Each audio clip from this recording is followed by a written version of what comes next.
ada sebuah hadis yang mengisyaratkan tentang kerajaan iblis. Hadis ini dikeluarkan oleh para ulama hadis, di antaranya Imam Muslim meriwayatkan dari hadis Abdullah ibn Umar radhiyallahu anhum tentang cerita yang sangat masyhur di zaman Nabi sallallahu alaihi wasallam, yakni cerita tentang Ibnu Sayyad. Jadi Ibnu Umar radhiyallahu anhuma suatu ketika bercerita tentang ayahnya Umar bin Khattab radhiyallahu anhu yang berangkat bersama Nabi sallallahu alaihi wasallam hendak mengecek keberadaan Ibnu Sayyad, yang kabar sampai kepada Rasul dan para sahabatnya ciri-cirinya persis seperti Dajjal. Maka berangkatlah Umar dan juga Rasul dan sahabat yang lainnya untuk mengintip-ngintip Ibnu Sayyad, sampai-sampai Nabi sallallahu alaihi wasallam harus mengintai dari satu pohon ke pohon berikutnya tentang Ibnu Sayyad ini. Sampai akhirnya ketika berhadapan Rasul dan Ibnu Sayyad, anak kecil turunan Yahudi ini, Nabi sallallahu alaihi wasallam mengatakan, "Tashhadu anni Rasulullah?" Maukah kau bersaksi bahwa aku adalah utusan Allah? Maka Ibnu Sayyad pun memandang kepada Nabi sallallahu alaihi wasallam dan mengatakan, "Asyhadu annaka Rasulul Ummiyin." Aku bersaksi bahwa engkau adalah utusan kepada orang-orang yang buta huruf. Tiba-tiba Ibnu Sayyad membalik pertanyaan, "Atashhadu anni Rasulullah?" Apakah engkau juga mau bersaksi saya ini utusan Allah? Maka Nabi SAW terkejut dan mengatakan, "Amantu billahi wa bi rasulih." Aku hanya beriman kepada Allah dan Rasulnya. Kemudian Nabi SAW bertanya, "Ma tara ya Ibnu Sayyad, ma tara?" Wahai Ibnu Sayyad, apa yang kau lihat? Karena Nabi SAW melihat bahwa Ibnu Sayyad ini berkomat kamit. Tiba-tiba kemudian Ibnu Sayyad mengatakan, "Ara arsyan alal mah." Aku melihat ada singgasana di atas air. Maka Nabi SAW menjawab, "Dzaka arsyu iblis alal bahri." Itulah singgasana iblis yang ada di atas lautan. Kemudian Rasul SAW mengatakan lagi, "Wa ma tara?" Dan apa yang kau lihat lagi wahai Ibnu Sayyad? Maka Ibnu Sayyad mengatakan, "Ara sadiqina wa kadzaban." Aku melihat banyak orang-orang yang jujur dan para pendusta. Maka Nabi SAW kemudian tidak melayani dan meninggalkannya. Dalam riwayat Nabi SAW ketika itu bertanya soal kalimat yang disimpan di hatinya dan mengatakan, "Inni khabba'tu laka khab'an." Sungguhnya aku menyembunyikan beberapa kalimat dalam hatiku, coba tebak. Maka Ibnu Sayyad mengatakan, "Duh, duh." Maka Nabi SAW langsung mengatakan, "Ikhsa falan ta'du qatra." Kata Rasul, celaka engkau tidak mungkin melalui atau melampaui batas dari takdirmu. Maka Umar bin Khattab radhiyallahu an marah, mencabut pedangnya dan mengatakan, "Da'ni ya Rasul adrib unuqah." Rasul, serahkan anak ini kepada aku, kupenggal lehernya. Maka Nabi SAW mengatakan, "Iyakunhu fala tusallat alaihi wa illam yakunhu fala khaira laka fi qatli."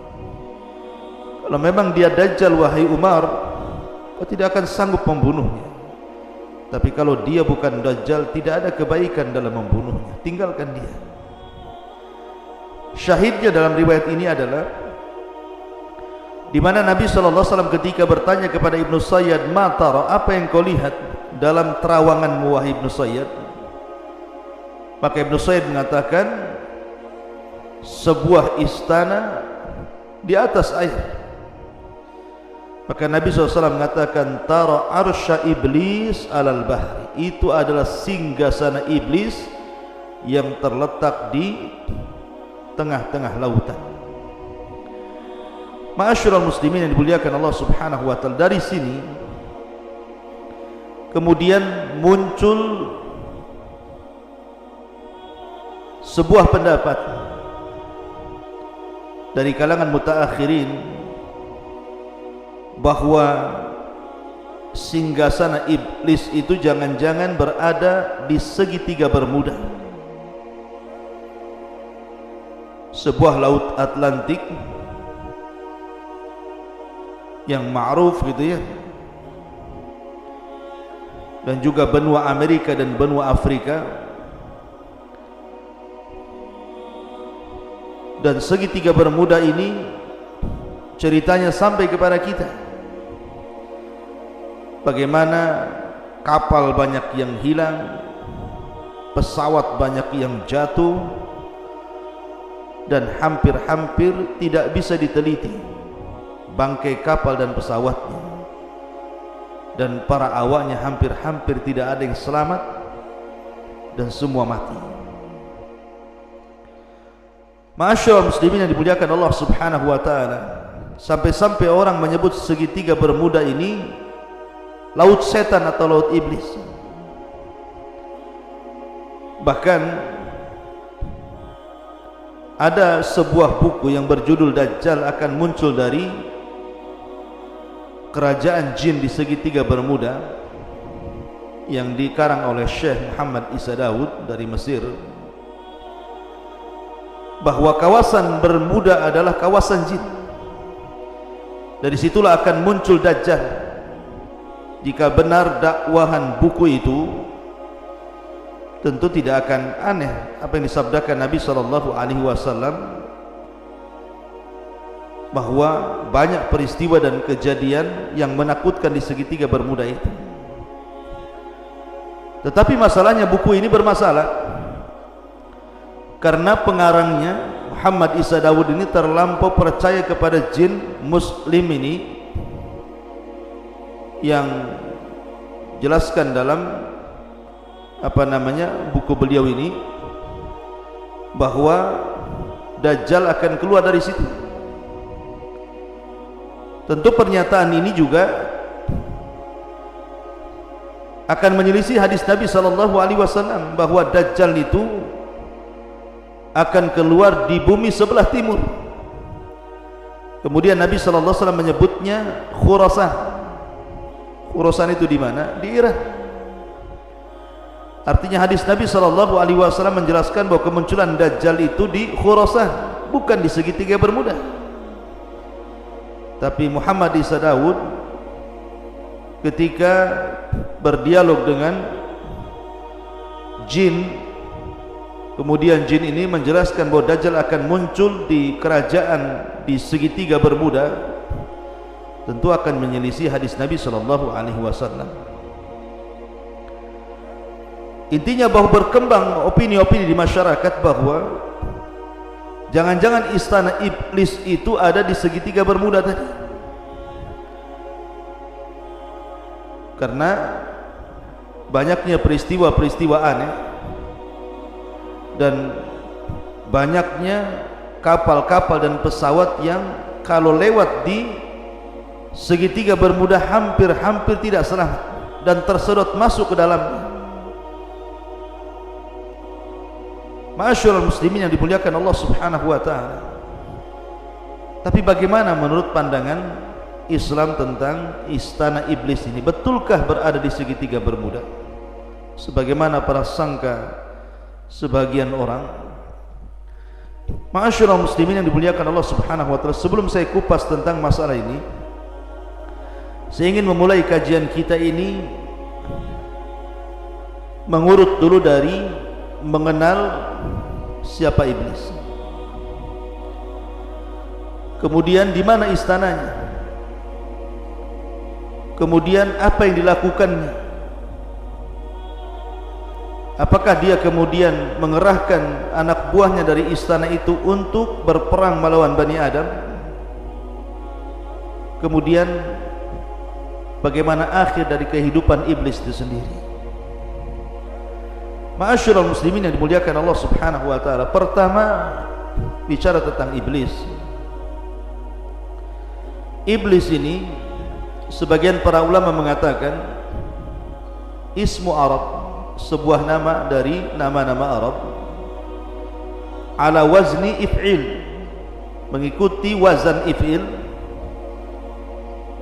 di mana mushtaqnya dari kalimat al-iblas. Jadi iblis itu dari al-iblas, maknanya al-ib'ad minal khairi awil ilyas min rahmatillahi azza wa jalla. Al-yas min rahmatillahi azza wa jalla. Jadi makna iblis itu artinya makhluk yang menjauh dari kebaikan atau yang putus asa daripada rahmat Allah, maka disebut al-iblas. Dan makhluk yang disebut iblis, walaupun sekali lagi bahwa ada sebagian ulama mengatakan bahwa iblis itu nama a'jab. Kemudian kalau kita melihat Al-Quran, maka lafaz iblis dan syaitan itu diletakkan di beberapa ayat dalam Al-Quran. Bahkan lafaz iblis sendiri dalam Al-Quran itu diulang sampai 11 kali, dan semuanya mufrad, tidak ada yang jamak. Beda dengan syaitan, ada yang mufrad tunggal, ada yang jamak gitu ya. Yang mufrad sekitar 70 kali terulang-ulang dalam Al-Quran, yang jamak sekitar 18 terulang-ulang dalam Al-Quran. Ma'asyiral muslimin yang dimuliakan Allah Subhanahu wa ta'ala, lalu kenapa disebut iblis? Jadi ketika iblis ini dia mengumumkan bahwa dia sudah putus asa dari rahmat Allah Subhanahu wa ta'ala karena perbuatan dia sendiri. Ketika Allah Subhanahu wa ta'ala memerintahkan dia sujud kepada Adam, kemudian dia enggan, bahkan sombong. Akhirnya kemudian Allah Subhanahu wa ta'ala usir dia dari langit, dari surga menuju bumi, dan dia pun minta kepada Allah Subhanahu wa ta'ala tangguhan sampai hari dibangkitkan. Maka Allah Subhanahu wa ta'ala kemudian mengabulkan permintaan iblis, dan ketika Allah Subhanahu wa ta'ala mengabulkan permintaan iblis bahwa dia tidak akan mati sampai hari dibangkitkan, dari sinilah iblis mulai jahat dan melampaui batas, sehingga dia mengatakan fa bi izzatika la ubwiyannahum ajma'in illa ibadaka minhumul mukhlasin. Karena kemuliaanmu ya Rabb, aku akan sesatkan mereka semuanya kecuali hamba-hambamu yang ikhlas.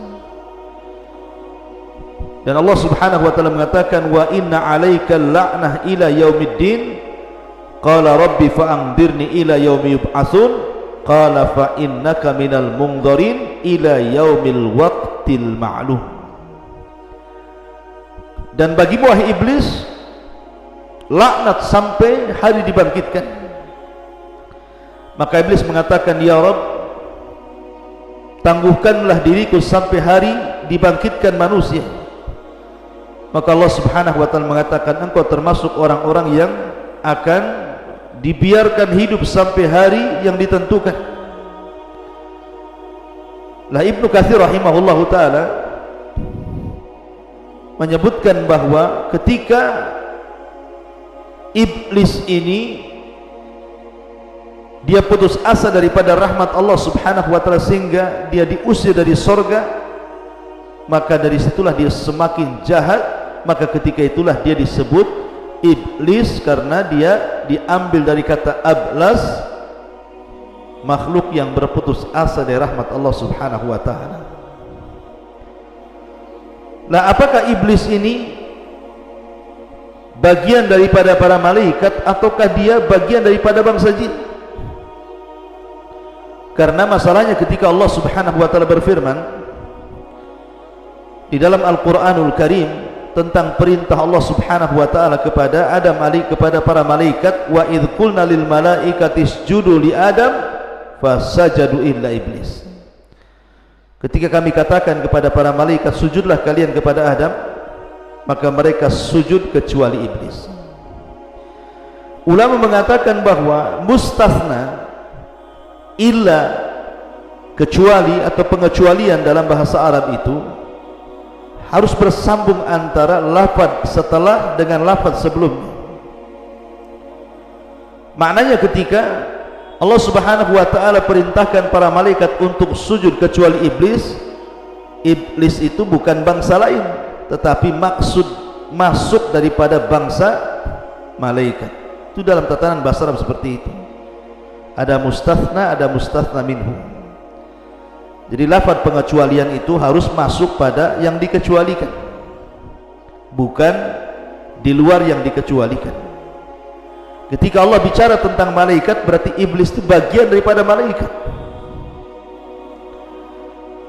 Kemudian juga ayat Al-Quran yang mengatakan kana minal jin fa fasaqa an amri rabbih illa iblisa kana minal jin fa fasaqa an amri rabbih. Kecuali iblis adalah bagian daripada jin yang berbuat fasik dari perintah Allah. Kalimat jin, bagi yang mengatakan jin dari kalangan malaikat, maka jin di sini artinya jannah. Sesuatu diambil dari kata-kata jan, itu artinya jannah. Karena dulu iblis ini khazanatul jannah,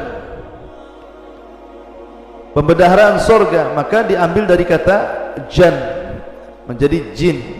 Itu bagi pendapat yang mengatakan jin itu bagian daripada malaikat yang fasik dan kufur. Tapi pendapat yang kuat bahwa jin itu ataupun iblis itu bagian dari kalangan jin, bukan malaikat. Karena pengakuan iblis sendiri mengatakan ana khairum minhu khalaqtani min nar. Aku lebih baik daripada Adam, kau ciptakan aku dari api. Sementara malaikat dari apa? Dari cahaya. Yang tercipta dari api itu ya jin. Sebagaimana hadis Nabi SAW, khuliqatil malaikatu min nur wa khuliqatil jan min mariji min nar wa khuliqa adam mimma wusifa lakum. Diciptakan malaikat dari cahaya, diciptakan jin dari nyala api, dan diciptakan kalian sebagaimana yang disifatkan kepada kalian. Lah, Allah Subhanahu wa taala mengatakan kinayah daripada perkataan iblis, ana khairum minhu khalaqtani min nar. Aku lebih baik daripada Adam, kau ciptakan aku dari api. Dari sini menunjukkan bahwa iblis itu bagian daripada jin. Dan Allah mengatakan illa iblisa kana minal jin. Kecuali iblis, dia termasuk dari kalangan jin. Dan itu pendapat dari banyak kalangan ulama seperti Syekhul Islam Ibnu Taimiyah rahimahullahu taala dan yang lainnya. Dan ingat, ada yang mengatakan bahwa iblis itu adalah abul jin, bapaknya jin, sebagaimana Adam abul bashar, bapaknya manusia. Jadi sebagaimana disebutkan dalam tafsir At-Tabari dari Ibnu Abbas, Mujahid, Qatadah, Hasan Al-Basri dan yang lainnya mengatakan bahwa iblis itu adalah abul jin, bapaknya jin. Ma'asyiral muslimin yang dimuliakan Allah Subhanahu wa taala. Adapun tugas iblis, karena dia sudah bersumpah akan menyesatkan Bani Adam, Al-Imam Ibnu Qayyim rahimahullah ta'ala sampai mengatakan bagaimana iblis itu mengatur strategi untuk menggoda manusia itu sampai membuat 6 marhalah, 6 cara, mulai daripada yang paling tinggi sampai kepada yang paling rendah. Yang pertama, membuat manusia kufur atau manusia menyekutukan Allah Subhanahu wa taala. Kalau tidak bisa, maka yang kedua, manusia dibuat menyelisih sunnah Nabi SAW supaya terjerembab kepada perbuatan yang diada-adakan dalam agama. Bahasa hadis tersebut bid'ah. Kemudian yang ketiga, kalau tidak bisa digoda seperti itu, maka dia akan membuat strategi lain bagaimana manusia itu terjerumus kepada dosa besar. Kalau tidak bisa juga, maka masuk pada marhalah yang keempat, maka manusia akan dijerembabkan ke dalam dosa kecil. Kalau tidak bisa juga, maka masuk pada marhalah yang kelima, disibukkan dengan perkara-perkara mubah sehingga dilupakan dari ibadah, karena sibuk melakukan perkara-perkara mubah. Kemudian yang terakhir, kalau tidak bisa juga disibukkan dengan perkara-perkara mubah, maka akan disibukkan melaksanakan yang tidak afdal dan meninggalkan yang afdal. Begitulah khutuwati syaitan, langkah-langkah setan. Makanya kenapa Allah Subhanahu wa ta'ala selalu memberikan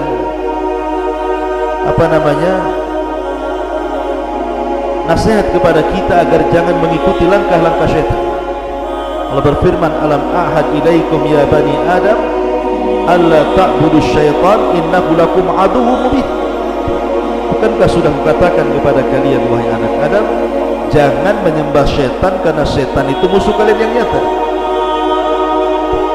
Maka Allah Subhanahu wa ta'ala melarang kita untuk menjadikan syaitan-syaitan itu, iblis-iblis itu teman kita. Wa man yattakhidhi syaitan waliyan min dunillah faqad khasira khusrana mubina ya'iduhum wa yumannihim wa ma ya'iduhum syaitanu illa ghurura. Barang siapa yang mengambil syaitan sebagai temannya dari selain Allah, maka dia telah melakukan kerugian dengan kerugian yang nyata. Syaitan itu hanya menjanjikan dan angan-angan kosong, dan tidaklah janji-janji mereka kecuali dusta belaka. Ma'asyiral muslimin yang dimuliakan Allah Subhanahu wa ta'ala, salah satu strategi syaitan itu adalah di pagi hari, maka syaitan selalu menancapkan singgasananya. Di pagi hari, pagi-pagi buta itu syaitan akan menancapkan singgasananya di tengah lautan. Nah, dan itu diisyaratkan dalam sebuah hadis Nabi SAW. Terdapat dalam Sahih Muslim dari Nabi SAW, dia bersabda, inna iblisa yada'u arsyahu alal ma'. Sesungguhnya iblis setiap pagi itu meletakkan singgasananya di atas lautan, supaya dia ingin seolah-olah menandingi arsy Allah Subhanahu wa ta'ala. Kita bahwa arsy Allah Subhanahu wa ta'ala, singgasana Allah Subhanahu wa ta'ala itu berada di atas air, ya. Tapi tentu Allah Subhanahu wa ta'ala tidak bersemayam di atas arsy, tidak. Dia di atas ketinggian. Karena kalau diartikan bersemayam itu artinya seolah-olah Allah Subhanahu wa ta'ala duduk di atas arsy, tidak. Allah itu jauh daripada makhluk, dia di atas arsy lagi. Nah, karena Allah Subhanahu wa ta'ala meletakkan arsy di atas air, maka iblis pun ingin membuat singgasananya di atas lautan, di atas air, seolah-olah kononnya ini ingin menyamai Allah Subhanahu wa ta'ala ketika meletakkan arsy di atas air. Begitulah sombongnya iblis. Tsumma yab'atsu saraya, kemudian mulailah dia mengutus prajurit-prajurit, tentara-tentaranya untuk menggoda anak Adam. Fa'adnahum minhu manzilatan a'dhamu fitnatan, maka yang paling dekat kedudukannya dengan iblis adalah yang paling besar fitnah.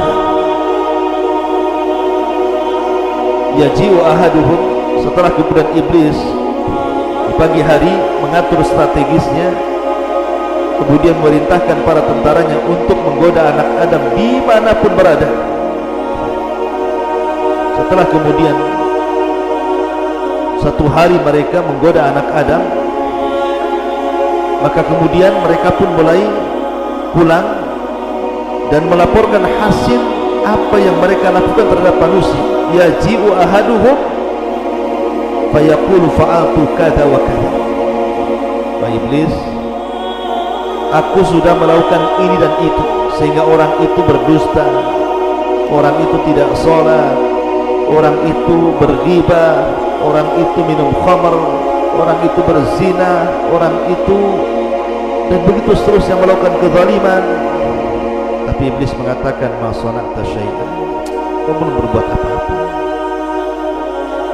Tsumma yaji'u ahaduhum, kemudian ada lagi pasukan iblis yang lainnya yang datang melaporkan dan mengatakan, ma taraktu hatta farraqtu bainahu wa baina imra'ati. Lapor iblis, aku sudah berhasil mencerai-beraikan rumah tangga si fulan dan si alan, sampai sekarang mereka bercerai. Maka iblis langsung tegak berdiri dengan bangganya dan mengatakan, anta, kaulah yang benar, kaulah prajuritku. Kemudian diambilnya piala yang ada di atas kepalanya, kemudian diletakkan di anak buah yang berhasil mencerai-beraikan rumah tangga. Kenapa iblis bangga kalau ada orang bercerai? Karena perceraian itu banyak korban. Suami jadi korban, istri jadi korban, anak-anak jadi korban, keluarga jadi korban, semua jadi korban. Maka iblis pun bahagia, dipeluknya orang tentaranya yang berhasil mencerai-beraikan suami istri dan mengatakan, anta, kolah. Kemudian dia melepaskan piala di atas kepalanya dan diletakkan di atas kepala jin yang berhasil mencerai-beraikan suami istri itu. Ma'asyiral muslimin yang dimuliakan Allah Subhanahu wa taala. Nah, di sini dalam hadis ini Nabi sallallahu alaihi wasallam mengatakan, inna iblisa yadau arsyahu 'alal ma'. Sesungguhnya iblis meletakkan singgasananya di atas air. Lah kalimat di atas air inilah kemudian dalam riwayat Ibnu Sayyad tadi di atas lautan, sehingga memunculkan prediksi ketika kita berbicara tentang segitiga Bermuda. Segitiga Bermuda yang berada di antara Laut Atlantik, benua Amerika dan benua Afrika. Kenapa kemudian muncul prediksi bahwa jangan-jangan istana yang dimaksud dalam hadis itu adalah istana yang diletakkan oleh iblis di segitiga Bermuda? Karena ada yang mengatakan bahwa segitiga Bermuda ini adalah pertemuan antara laut panas dan laut dingin. Laut panas dan laut dingin. Dan dalam sebuah hadis Nabi sallallahu alaihi wasallam, ketika Nabi sallallahu alaihi wasallam menjelaskan tentang bayangan matahari, kata Nabi sallallahu alaihi wasallam sebagaimana dikeluarkan Imam Ahmad, naha an yujlasa baina dhahhi wal dhilli. Nabi SAW melarang untuk duduk di antara sinar matahari dan di antara bayang-bayang sebuah benda. Jadi kalau seandainya ada pohon, kemudian sinar itu matahari menghadap pohon, kemudian di situ ada separuhnya masuk ke bayang-bayang pohon, separuhnya masuk ke cahaya sinar matahari, kemudian seseorang itu tidur di antara bayang-bayang dan juga cahaya matahari, maka Nabi SAW melarang, tidak boleh. Alasannya Nabi SAW mengatakan karena itu adalah majlisus syaitan, majlisnya syaitan. Ma'asyiral muslimin yang dimuliakan Allah Azza wa Jalla. Nah, dari hadis ini kemudian orang mengkiaskan kepada segitiga Bermuda, karena ada arus dingin berasal dari Amerika, sementara arus panas berasal dari Afrika, kemudian berjumpa di segitiga Bermuda itu. Karena itu adalah tempatnya syaitan. Akhirnya kemudian orang memprediksi bahwa di situ jangan-jangan istananya iblis yang dimaksud dalam hadis Nabi SAW. Akan tapi ikhwatu fiddin, saya ingin katakan bahwa menentukan tempat dengan langsung mentakyin bahwa di segitiga Bermuda itu adalah istana iblis ini tidak bisa. Ya, memang di situ banyak kecelakaan yang luar biasa gitu. Banyak pesawat yang jatuh dari zaman ke zaman, banyak kapal laut yang kemudian terserot ke dalamnya juga dari zaman ke zaman, sampai hari ini bahkan para peneliti juga masih kebingungan karena khawatir mereka terserot ke dalam arus segitiga Bermuda itu. Akan tapi kemudian kalau memvonis bahwa di situ adalah istana yang dimaksud dalam hadis Nabi SAW, bisa iya bisa tidak. Masalahnya Nabi SAW tidak mengisyaratkan ke arah situ. Dalam hadis tadi Nabi hanya mengatakan bahwa setan itu meletakkan singgasananya di atas air. Bisa saja berpindah-pindah dari satu laut ke laut berikutnya, sekali-kali di segitiga Bermuda, sekali-kali di tempat lain. Tapi untuk memvonis bahwa hadis ini kemudian adalah diisyaratkan kepada segitiga Bermuda, wallahu alam, maka tidak ada isyarat dalam hadis ini, karena Nabi SAW hanya mengatakan tentang istana iblis itu berada di atas lautan atau berada di atas air. Soal lautan mana, Allahu a'lam. Bisa saja berpindah-pindah, bisa jadi satu tempat tinggal di situ, karena hadis Nabi SAW tidak memerinci seperti itu. Ma'asyiral muslimin yang dimuliakan Allah Subhanahu wa ta'ala. Dan yang lebih ngerinya lagi adalah ketika iblis ini memunculkan singgasananya setiap pagi, kemudian mengutus tentaranya untuk menggoda Bani Adam. Kemudian ketika iblis sudah selesai tugasnya dan mereka pulang melaporkan hasilnya, maka di samping singgasana itu ada ular yang sangat besar. Sebagaimana isyarat dalam hadis Ibnu Sayyad yang dikeluarkan oleh Musnad Imam Ahmad, bahwa Ibnu Sayyad mengatakan ara arsyan alal bahri haulahul hayyah, aku melihat singgasana di atas lautan dan di sekitarnya banyak ular. Ada ular.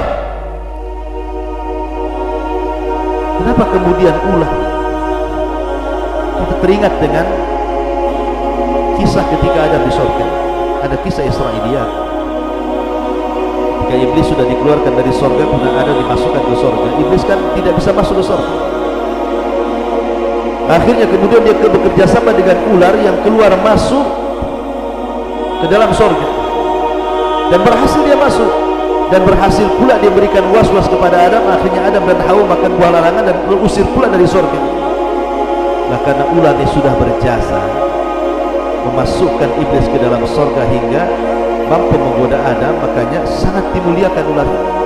Jadi setiap kemudian tentaranya datang membawa laporan, maka ular itu ada di sekitar situ dan dimuliakan sama iblis. Makanya Ibnu Sayyid mengatakan ara arsyan alal bahri haulahul hayyah, aku melihat sebuah singgasana di atas lautan dan dikelilingi dengan ular. Maka Nabi SAW mengatakan sadaq dzalika arsy iblis. Dia benar, dia benar, tapi itulah istana iblis. Tapi sebagian para ulama mengatakan bahwa tambahan haulahu hayat dalam hadis yang dikeluarkan dalam Musnad Imam Ahmad ini adalah tidak sabit. Jadi lafaz yang sahih yang sampai kepada Nabi hanyalah kata-kata ara arsyan alal bahri. Berkata Ibnu Sayyid itu, saya melihat singgasana di atas lautan. Adapun tambahan haulahul hayat, di sekelilingnya banyak ular, maka itu tambahan yang tidak sabit, yang tidak tetap bagian daripada hadis Nabi SAW. Wallahu alam tentang masalah singgasana iblis ada di lautan mana, itu apakah di segitiga Bermuda atau di tempat yang lainnya, karena tidak ada isyarat yang jelas tentang masalah ini. Ya bisa iya bisa tidak gitu ya, tapi yang jelas kita yakini bahwa setiap hari iblis menancapkan istananya di tengah lautan mana terserah gitu ya, kemudian mengutus tentara-tentaranya berusaha menggoda anak Adam, sampai akhirnya iblis merasa senang apabila tentaranya membuat cerai-berai suami istri dan meletakkan piala di atas kepalanya dan mengatakan anta sambil memeluknya. Wallahu a'lam bishawab. Mudah-mudahan ada manfaat.